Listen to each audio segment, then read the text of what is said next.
Au nom du Père et du Fils et du Saint-Esprit. Amen. Viens, esprit de piété, réjouis-nous. Viens, esprit de science, enseigne-nous. Viens, esprit de crainte de Dieu, garde-nous. Viens, esprit de paix, donne-nous ta paix.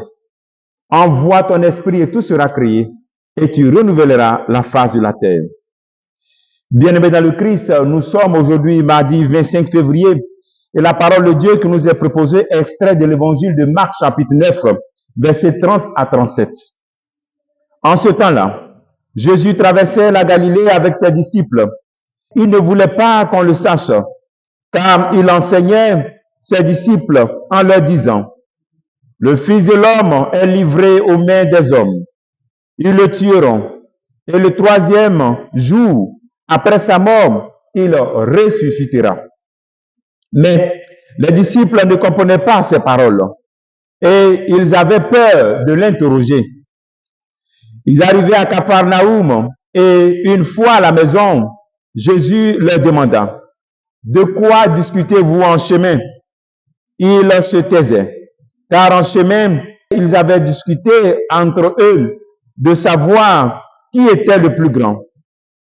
S'étant assis, Jésus appela les 12 et leur dit: si quelqu'un veut être le premier, qu'il soit le dernier de tous et le serviteur de tous. Prenant un enfant, il le plaça au milieu d'eux, l'embrassa et leur dit: quiconque accueille en mon nom cet enfant comme celui-ci, c'est moi qui l'accueille. Et celui qui m'accueille, ce n'est pas moi qui l'accueille, mais celui qui m'a envoyé. Acclamons la parole de Dieu. Louange à toi, Seigneur Jésus. Jésus fait cette deuxième annonce de sa passion, mort, résurrection. Et les disciples ne comprennent pas. Et ils avaient peur de l'interroger. Car eux aussi, comme nous, n'acceptaient pas un Messie souffrant. Un Messie qui allait mourir. Nous aussi, face à la souffrance, face au deuil, face aux épreuves de notre vie, il nous arrive de ne pas comprendre pourquoi Jésus permet cela. Pourquoi? Lui qui a guéri les malades, ressuscité des morts, pourquoi tel parent n'est pas guéri et qu'il est mort? Pourquoi moi? N'oublions pas que le Christ nous a laissé un grand message. Moi, je suis avec vous tous les jours jusqu'à la fin des temps. Matthieu 28, verset 20. Il marche avec nous.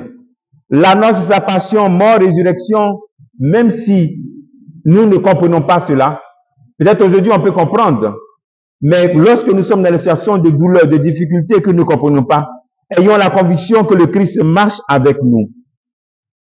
Toi, reste avec lui. Aime-le. Aime-le plus encore. Cherche-le dans ta vie. Il est ton sauveur. Il ne t'abandonne pas. Il est venu pour te sauver. Même dans les situations de difficulté, il est avec toi. Dans l'épreuve que tu ne comprends pas, il est à côté de toi. Il veut t'aider à comprendre. Va vers lui. Ne dis pas que le Seigneur m'a abandonné.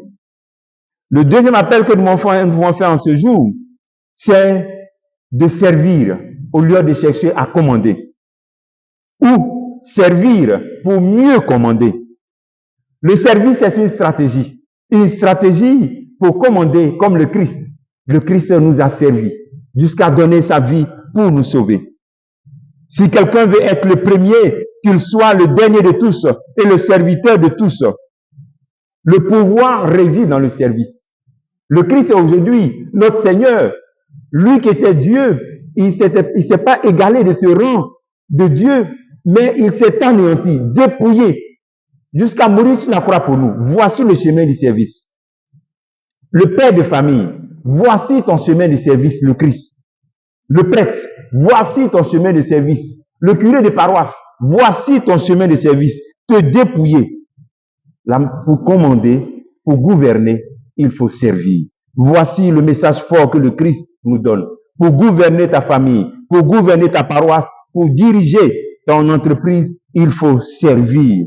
Selon le Christ, descendre pour servir et non écraser pour dominer. Descendre pour servir et en descendant pour servir, ceux qu'on sait nous élèvent. Ils nous élèvent. Et c'est pour ça qu'on dit tout genou fléchira. Philippiens 2, tout genou fléchira et toute langue confessera Jésus-Christ est Seigneur parce qu'il s'est abaissé.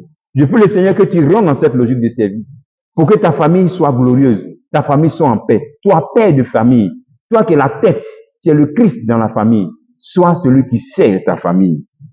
Comme travail que tu pourras faire en ce jour, c'est Jésus te demande de descendre pour servir tout le monde. Et toi, qu'est-ce que tu prends comme engagement? Quel engagement de service tu prends ce jour? Que Dieu te bénisse au nom du Père et du Fils et du Saint-Esprit. Amen.